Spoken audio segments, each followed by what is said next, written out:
আমার এই বাংলাদেশে অনেক পাবলিক আছে, বোঝে না, শোনে না, দেখার সময় নাই, যাই একটু লোভ দেয়, যাই একটু 2 টাকার বিড়ি খিলায়, তার পেছনে দৌড়ায়, আছে না নাই?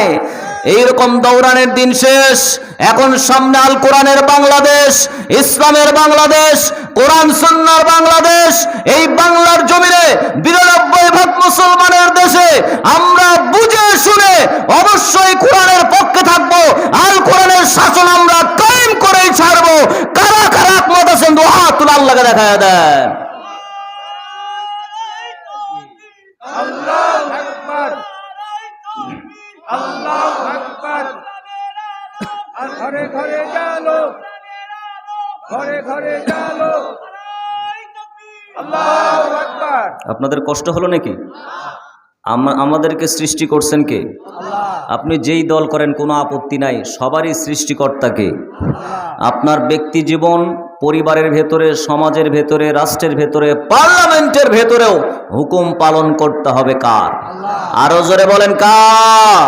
এটা এমন একটা কিতাব, যেই কিতাবের ভেতরে সকল কিছু চিকিৎসা দেওয়া হয়েছে, সকল কিছুর বর্ণনা ঢুকাইয়া দিয়েছেন তিনি কে? আল্লাহ। وَنَزَّلْنَا عَلَيْكَ الْكِتَابَ تِبْيَانًا لِكُلِّ شَيْءٍ وَهُدًى وَرَحْمَةً وَبُشْرَى لِلْمُسْلِمِينَ।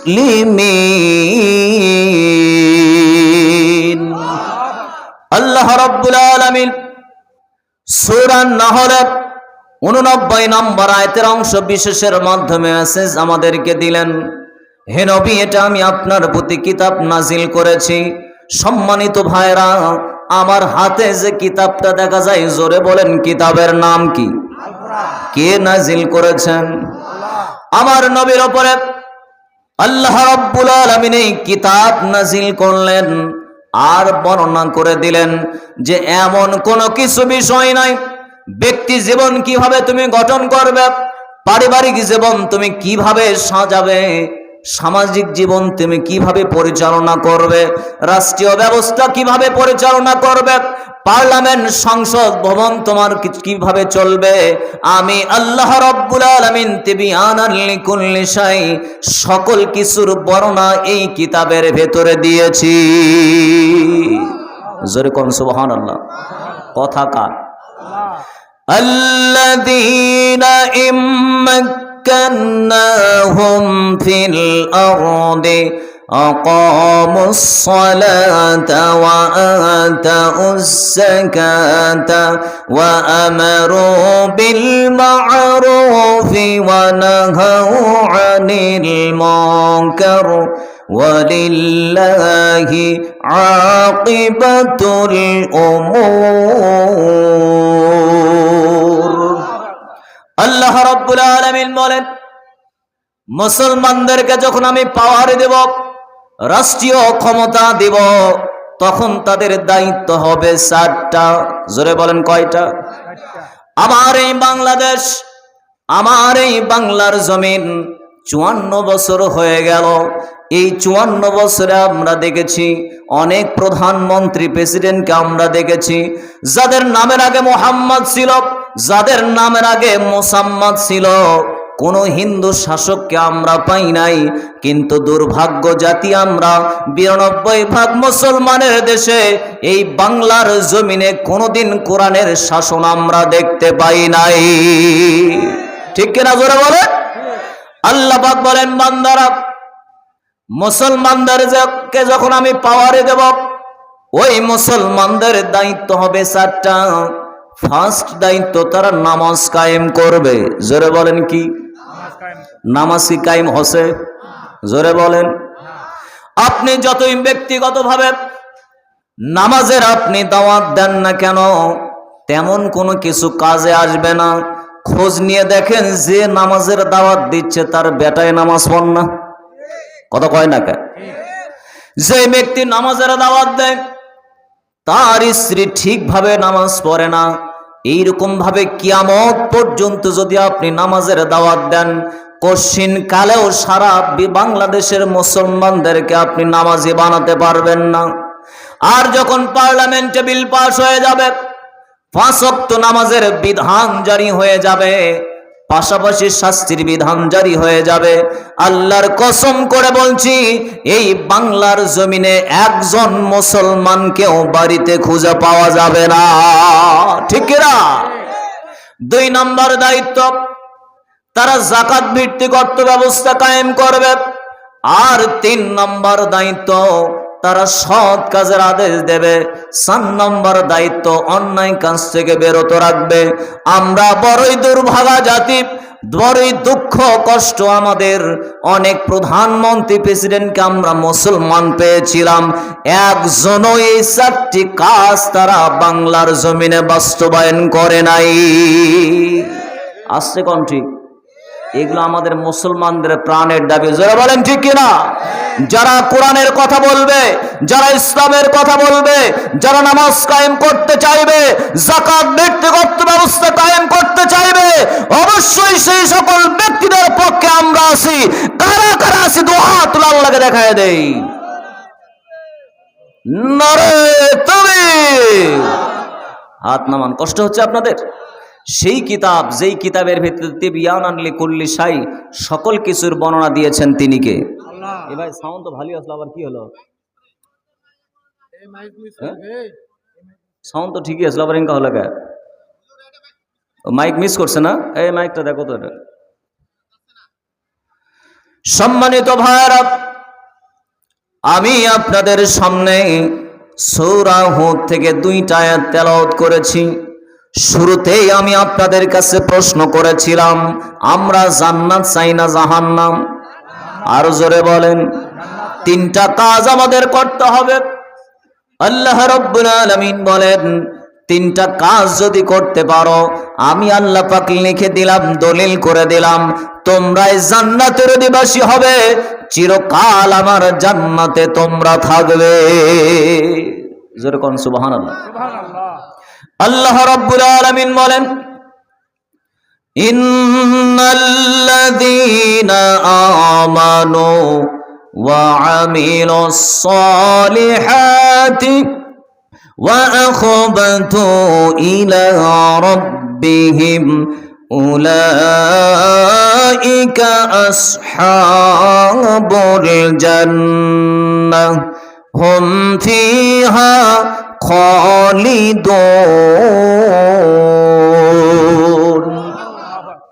নিশ্চয় যারা ঈমান এনেছে, ঈমান আনার পরে যারা সৎ কাজ করে, ভালো কাজ করে, ওয়াখবাতু ইলা রাব্বিহিম, তাদের রবের সামনে মাথাকে যারা নত করে দিয়েছে, তাদের ব্যক্তি জীবনে, পারিবারিক জীবনে, সামাজিক জীবনে, রাষ্ট্রীয় জীবনে, পার্লামেন্ট, সংসদ ভবন থেকে বিচারালয় পর্যন্ত সব জায়গায় যারা রবের বিধানের সামনে মাথা নত করে দিয়েছে, আল্লাহ পাক জানিয়ে দিলেন এরাই জান্নাতের অধিবাসী, চিরকাল এরা আমার জান্নাতের ভেতরে থাকবে।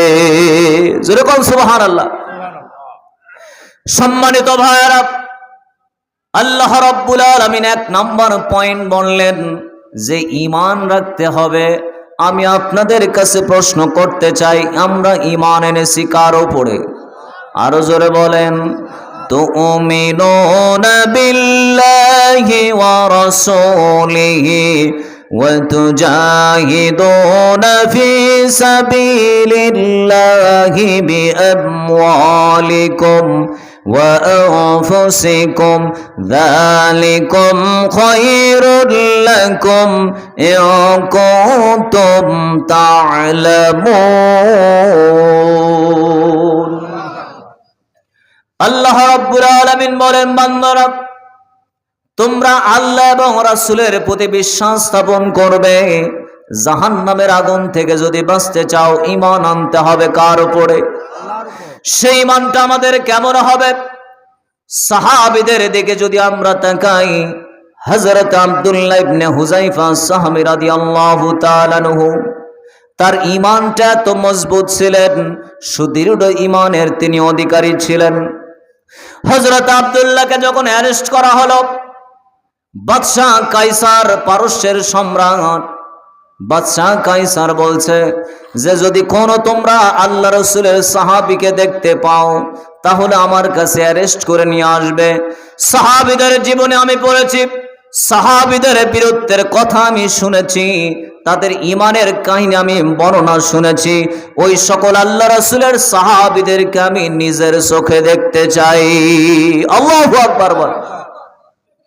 বাদশা কায়সারের অর্ডার অনুযায়ী হযরত আব্দুল্লাহ ইবনে হুযায়ফা সহ আরো বাহিনীদেরকে ধরে নিয়ে আসা হলো। হযরত আব্দুল্লাহ ইবনে হুযায়ফা সাহাবী তাদের ভেতরে ছিলেন। বাদশা কায়সারকে বলা হয়, বাদশা এই সকল সাহাবীরা এরা হচ্ছে আল্লাহ রাসূলের সাহাবী, তন্মধ্য থেকে ইনি হচ্ছেন আব্দুল্লাহ, সুদৃঢ় ঈমানের অধিকারী, আল্লাহ রাসূলের হাতে প্রথম সারি তিনি ইসলাম গ্রহণ করেছিলেন। জোরে বলেন সুবহানাল্লাহ। এইবার আব্দুল্লাহকে ডাকা হয়, আব্দুল্লাহ রে তুমি একটু সামনের দিকে এসো। হযরত আব্দুল্লাহ সামনের দিকে আসেন।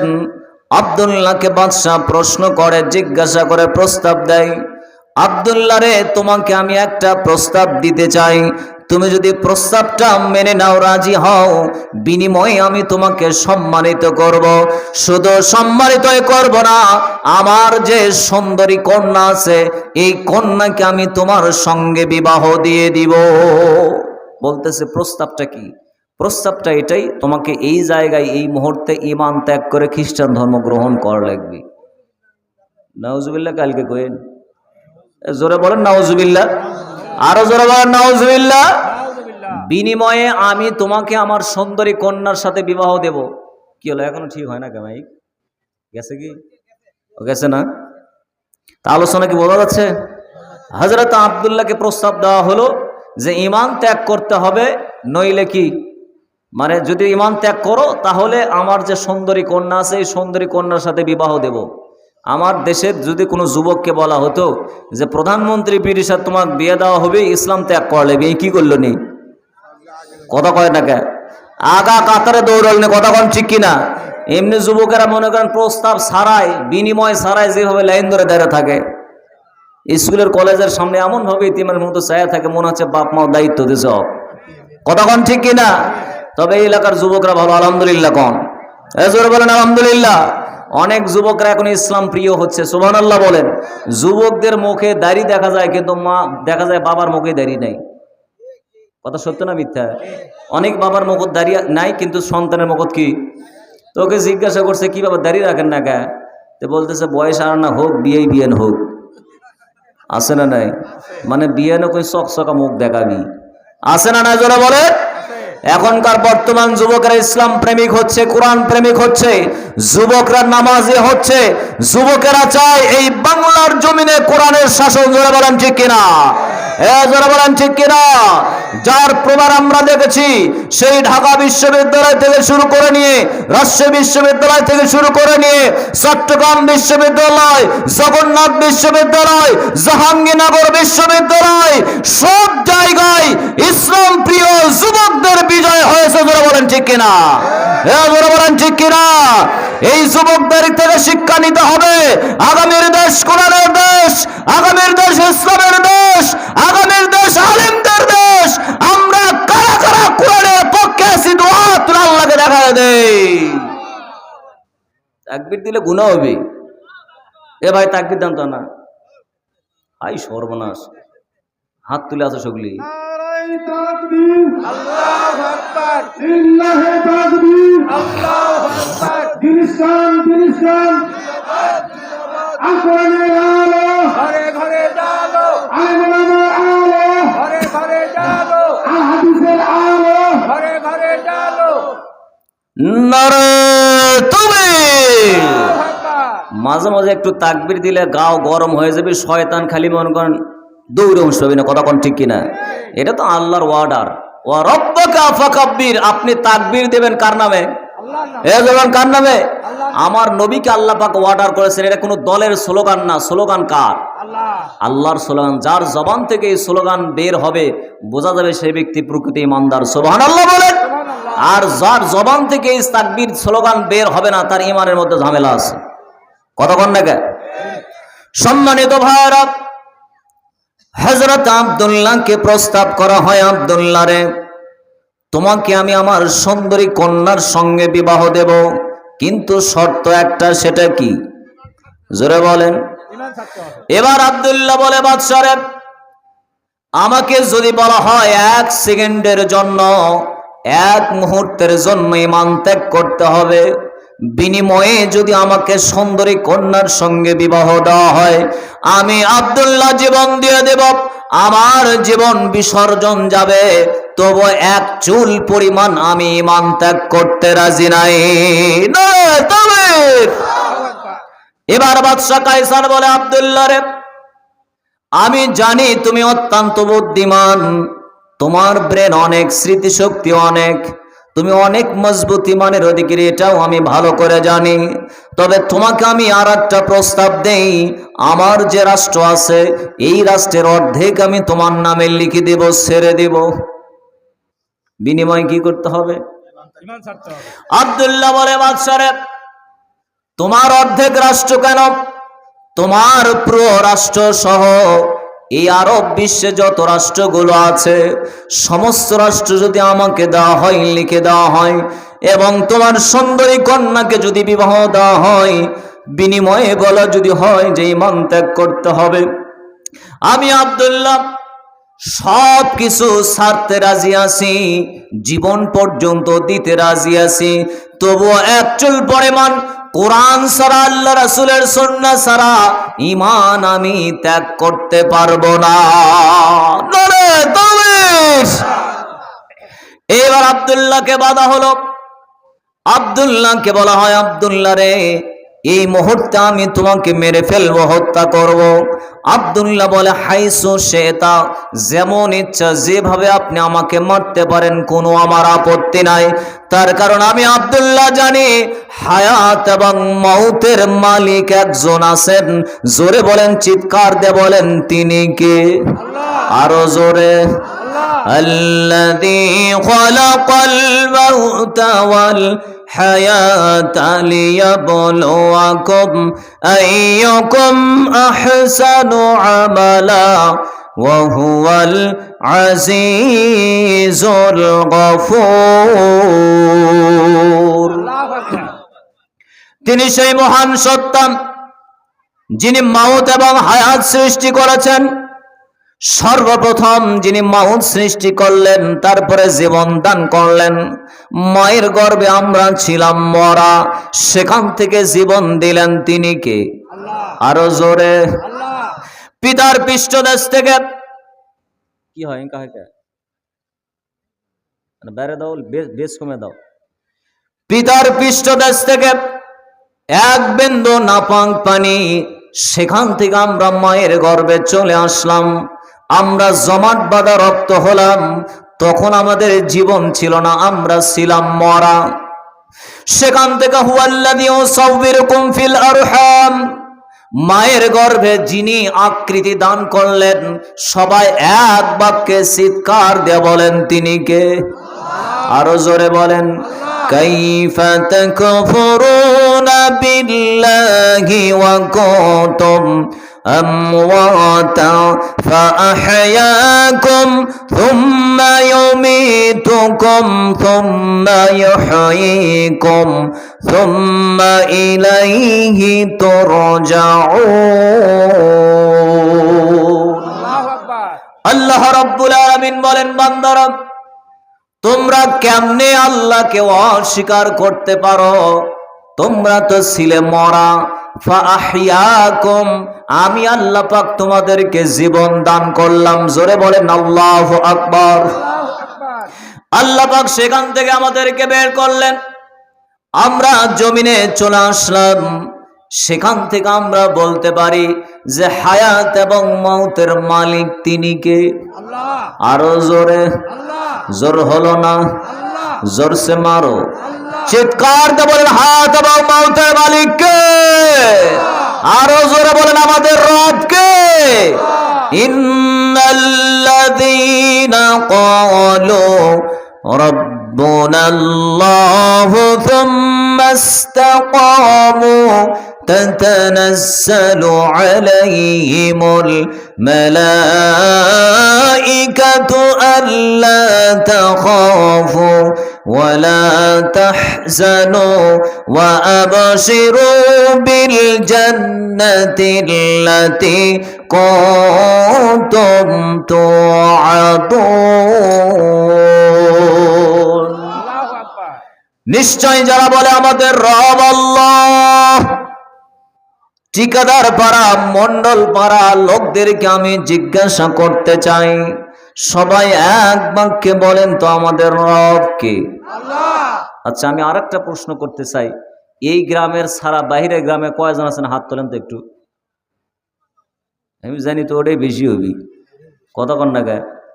তার কারণ বিভিন্ন জায়গায় আমরা মাহফিল করি, আমরা জানি হাত নামান যে যেই গ্রামে আয়োজন করা হয় সেই গ্রামের লোকজন কম, কারণ কারা মেহমান লে ব্যস্ত, কতক্ষণ ঠিক কিনা।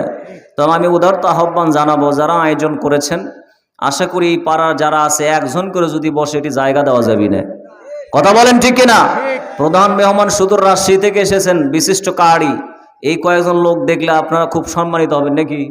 না হ্যাঁ, না, আপনারা অপমানিত হবেন, কথা বলেন ঠিক কিনা। তবে প্রধান বক্তা আসলে আরো লোক বাড়বে ইনশাআল্লাহ। সম্মানিত ভাইয়েরা, আমরা সবাই এক বাক্যে বলতে চাই আমাদের রবকে। আল্লাহ। আল্লাহ পাক বলেন, বান্দারা নিশ্চয় যারা বলে আমাদের রব আল্লাহ, সেই রবের বিধানের পর যারা ইস্তেকামত থাকে, অবিচল থাকে, তার ব্যক্তি জীবনে রবের বিধান মানে, পারিবারিক জীবনে রবের বিধান মানে, সামাজিক জীবনে রবের বিধান মানে, রাষ্ট্রীয় পার্লামেন্টেও রবের বিধান মানে, এর উপর যারা অবিচল থাকে, আল্লাহ পাক জানিয়ে দিলেন তাদের জন্য ফেরেশতা নাজিল হয়ে যায়। ওই ফেরেশতারা বলে, আল্লাহ তাখাফু ওয়ালা তাহজানু, তোমাদের কোনো ভয় নাই, টেনশন করার দরকার নাই। আল্লাহর ওয়াদা অনুযায়ী, আল্লাহর প্রতিশ্রুতি অনুযায়ী, আল্লাহর জান্নাতের সুসংবাদ তোমরা শুনে নাও। জোরে বল সুবহানাল্লাহ। সুবহানাল্লাহ।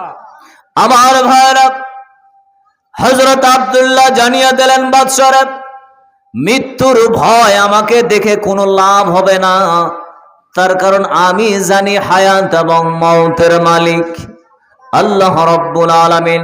সুতরাং তোমার যেইভাবে ইচ্ছা আমাকে মারতে পারো, আমার কোনো আপত্তি নাই। তার কারণ আমরা আল্লাহর বিধান মানি, আমরা কোরআনের তেলাওয়াত আমাদের অন্তরে আছে, দেহে আছে, কোরআনের শাসন আমরা চাই, কোরআনের বিধান, কোরআনের হুকুমত আমরা চাই। কোন ব্যক্তির ভয় দেখে আমাদের লাভ হবে না, কোন নেতার ভয় দেখে আমাদের লাভ হবে না। মৃত্যুর ভয় আমি আব্দুল্লাহ করি না। নারে তাকবীর। এইবার বাদশা বলে, আব্দুল্লাহকে বেঁধে ফেলো। আব্দুল্লাহর দুইটা হাত বাঁধা হলো, হাতকে উপর দিকে করা হয়, ঝুলে দেওয়া হয়, মাথা থাকে নিচের দিকে, পা থাকে উপর দিকে। নির্যাতনের মাত্রা কম না বেশি? আরো জোরে বলেন। বেশি। আব্দুল্লাহকে বলা হয়, আব্দুল্লাহ রে, এখনো তোমার সময় আছে, ঈমান ইসলাম ত্যাগ তুমি করো, কোরআনের দল তুমি ছেড়ে দাও, কোরআন ছেড়ে দাও। আব্দুল্লাহ বলে, যতই আমাকে নির্যাতন করো না কেন, জুলুম করো না কেন, কশিন কালেও আমি আব্দুল্লাহ ঈমান ত্যাগ করতে রাজি নাই। সুবহানাল্লাহ বলেন। দুইটা পাকে বাঁধা হলো, পায়ের ওপর নির্যাতন জুলুম করা হয়। আব্দুল্লাহর ঈমান তত আরো বাড়িয়ে যায়। আব্দুল্লাহ বলে, যতই আমাকে নির্যাতন করো, জুলুম করো না কেন, আমি এক চুল পরিমাণ ঈমান ত্যাগ করতে রাজি নাই। সুবহানাল্লাহ। আমার ভাইরা, এইবার বাদশা অর্ডার দিল, তার বাহিনীকে বলল, ওগো আমার বাহিনীরা, তোমরা একটা কড়াই নিয়ে এসো, কড়াইয়ের ভেতরে তেল ঢালো, আর নিচে তোমরা তাপ দাও। আপনারা বলেন তো, নিচে যদি আগুন জ্বালানো হয়, তেলটা গরম হবে না ঠান্ডা হবে? গরম হবে। আরো জোরে। গরম হবে। তেল উত্তপ্ত হতে থাকে, তেল টকবক করতে থাকে। হযরত আব্দুল্লাহর চোখের সামনে দুইজন মুসলমানকে নিয়ে আসা হলো। ওই মুসলমানকে তেলের ভেতরে ফেলে দেওয়া হয়, সঙ্গে সঙ্গে মুসলমানদের হাড্ডিগুলি খুলে যায়, গোস্ত মাংসগুলো খুলে যায়। এই দৃশ্য দেখে হযরত আব্দুল্লাহর চোখ বেয়ে বেয়ে পানি পড়ছিল। হযরত আব্দুল্লাহ ক্রন্দন করছিলেন। এই ঘটনা বাদশার কানে দেওয়া হলো। বাদশা কায়সার আব্দুল্লাহকে ডাকে, আব্দুল্লাহ রে, তুমি কাঁদো কেন? মনে হয় তোমার ভেতরে মৃত্যুর ভয় ঢুকেছে। এটা তো স্বাভাবিক কথা, কথা কোন ঠিক কিনা? তার কোন চোখের সামনে যদি আপনার ভাইকে তেলের ভেতরে ফেলে দেওয়া হয়, রক্ত মাংস গোস্ত খুলে যাচ্ছে, হাড্ডি খুলে যাচ্ছে, আপনার কেমন লাগবে? আনন্দ? খারাপ লাগবে, জোরে বলেন। খারাপ লাগবে। আপনি ভয় পেয়ে যাবেন। আব্দুল্লাহকে বলা হয়, আব্দুল্লাহ তুমি মনে হয় ভয় করছো।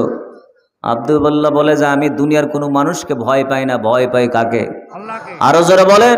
আল্লাহকে। ইয়া আইয়ুহাল্লাযীনা আমানু তাকুল্লাহা হাক্কা তুকাতিহি ওয়া লা তামুতুন্না ইল্লা ওয়া আনতুম মুসলিমুন। আল্লাহু আকবার। আল্লাহ রাব্বুল আলামিন ঈমানদারদেরকে অর্ডার করলেন, হে ঈমানদারগণ, হে বিশ্বাসীগণ, ইত্তাকুল্লাহ, তোমরা ভয় করো কাকে? আল্লাহকে, জোরে বলেন। আল্লাহকে। আল্লাহকে ভয় করো। ভয় করার মতো তোমরা আল্লাহকে ভয় করো, আর মুসলমান না হয়ে তোমরা মৃত্যুবরণ করো না। সুবহানাল্লাহ বলেন। সুবহানাল্লাহ। আব্দুল্লাহ বলে, বাদশারে, মৃত্যুর ভয়ে আমি কাঁদি না, মরার ভয় আমার অন্তরে নাই। আমি কাঁদি একটাই কারণ, সেই কারণ কি শুনবেন? জোরে বলেন। বলেন। কি কারণে আব্দুল্লাহ কাঁদে? আব্দুল্লাহ বলে, এই মুহূর্তে যদি আমাকে তেলের ভেতরে ফেলে দেওয়া হয়, গরম তেলের ভেতরে আমি পড়ে যাব, আমার রক্ত মাংস হাড্ডিগুলো আলাদা হয়ে যাবে, আমি এই মুহূর্তে মৃত্যুবরণ করব, দুনিয়া ছেড়ে আমি চলে যাব। বিপরীত আমার মনে বড় আশা, আমার মনে বড় তামান্না, আমার গায়ে যত লোমগুলো আছে, আমার গায়ে যত পশমগুলো আছে, এই পশমের মতো যদি আল্লাহ পাক আমাকে জীবন দান করত, লক্ষ লক্ষ বার যদি আমি পৃথিবীতে আসতাম, সমস্ত জীবন আমি আব্দুল্লাহ আল্লাহর জন্য, কোরআনের জন্য তেলের ভেতরে ঝাঁপ দিয়ে আমি জীবন দিয়ে দিতাম। নারে তাকবীর! ইমানটা শক্ত না নরম? আরো জোরে বলেন। আর আমাদের ইমানটা কেমন? ঠান্ডা আসলে মনে করেন নামাজি কমে যায়। কত কর না কে? এই যে শীত চলতেছে, ফজরে খুঁজে পাওয়া যাবে খুবই কম, কতক্ষণ ঠিক কিনা? এছাড়াও তেমন খুঁজে পাওয়া যায় না। অনেক মুসল্লি আছে গরমের মধ্যে একটু নামাজ কালাম পড়ে, তার কোন পানি মগজ দিলে না আরাম পায়। কতক্ষণ না কে? আর শীতের ভেতর খোঁজ করে পাওয়া যায় না, কি খবর নামাজ পড়েন না কে? কচ্ছে খুব ঠান্ডা পড়ে। আছে না না ভাই? এরকম আছে না নাই?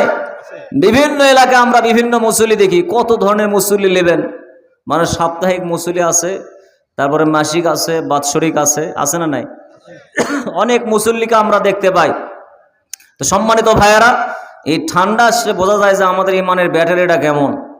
ও যে একটা গল্প মনে হয় করেছিলাম, আপনাদের মনে আছে কিনা তা জানি না। একটা বিয়েই বেড়াতে গেছে আর এক বিয়ের বাড়ি, শীতের ভেতরে। আচ্ছা, শীতের ভেতরে বেড়াতে গেছে, তো সেই এলাকায় আবার মুসল্লির তেমন নামাজ পড়ে না। বিয়ে হিসেবে এশার নামাজ পড়বে গেছে, তো যাই দেখে মুসল্লি, ইমাম, মুয়াজ্জিন আর একটা মুসল্লি, কয়জন হলো? তিনজন। নামাজ পড়ে চলে যাচ্ছে। এশার ফজরের সময় গেছে, ফজরের সময় একটা এক্সট্রা বাক্য বলা হয় আজানের ভেতরে, সেটা কি? আসসালাতু খায়রুম মিনান নাওম। আল্লাহু আকবার। তার মানে ঘুম থেকে কি আজান চলে। বিআই সাহেব মসজিদের গেটে গেছেন, গেটে গিয়ে দেখে যে তালা, কিন্তু আজান ঠিকই হয়। বিআই সাহেব মনে করছে মনে হয় জিন পড়ে আজান দিচ্ছে। কতক্ষণ ঠিক কিনা? পাশে বিআই সাহেব, ইমাম সাহেবের রুম যেখানে আছে মসজিদের সাথে, জানালা দিয়ে উকি মেরে দেখে যে ল্যাপের ভেতর থেকে মুয়াজ্জিন সাহেব বলতেছে আসসালাতু খায়রুম মিনান নাওম। অবস্থা ভালো না খারাপ? এইবার বিআই জিজ্ঞাসা করে মুয়াজ্জিন রে, তুমি ল্যাপের ভেতর থেকে আজান দাও, কারণটা কি? মুয়াজ্জিন বলে, বিআই সাহেব, আপনি এশারে দেখেছিলেন তিনজন মুসল্লি, ইমাম, মুয়াজ্জিন এবং একজন, চারজন, তিনজন। আর ফজরের সময় একজন মুসল্লিও আসে না, এই জন্য ইমাম সাহেব আমাকে দায়িত্ব দিয়ে গেছেন যে তুই আজান দিস, তুই নামাজ পড়াস। আর আমি জানি যে একজনও মুসল্লি হবে না, সুতরাং লেপের ভেতরে আজান হবে, লেপের ভেতরে নামাজ হয়ে যাবে। অবস্থা ভালো না খারাপ? এই শীতকাল আসলে এইরকম মুসল্লি আসে না নাই? কথা বলেন, মুসল্লি হেরে যায়। আমরা নামাজ পড়বো কয়েক তো, কয়েক তো। সম্মানিত ভাইরা, আল্লাহ রাব্বুল আলামিন বলেন, নিশ্চয় যারা ঈমান এনেছে আর যারা সৎ কাজ করেছে, ভালো কাজ, ঈমান আনার পরে আপনাকে কল্যাণমূলক কাজ করতে হবে। হুকুম কার? আরো জোরে বলেন কার? আপনি যদি ভালো কাজ করেন তাহলে আপনাকে জান্নাত দেবেন তিনি কে? ইন্নাল্লাযীনা আমানু ওয়া আমিলুস সালিহাতি কানাত লাহুম জান্নাতুল ফিরদাউসি নুজুলা। নিশ্চয় যারা ঈমান এনেছে আর যারা সৎ কাজ করেছে, ভালো কাজ করে, সমাজে কল্যাণমূলক কাজ করে বেড়ায়, আল্লাহ পাক জানিয়ে দিলেন এদের জন্য আমি আল্লাহ পাক সর্বশ্রেষ্ঠ জান্নাত, জান্নাতুল ফিরদাউস রেখে দিয়েছি। সুবহানাল্লাহ। সম্মানিত ভাইরা, আপনাদের কাছে আমি বলতে চাই, সবাই বলেন তো জান্নাতের দরজা কয়টা? 7টা না 8টা? ফিল জান্নাতে সামানিয়াতু আবওয়াবিন, জান্নাতের দরজা কিন্তু 8টা, জান্নাতের স্তর 8টা। আল্লাহ রাব্বুল আলামিন জানিয়ে দিলেন এই 8টা স্তরের ভেতরে, 8টা দরজার ভেতরে সর্বশ্রেষ্ঠ জান্নাত জান্নাতুল ফিরদাউস আমি আল্লাহ পাক রেখে দিয়েছি।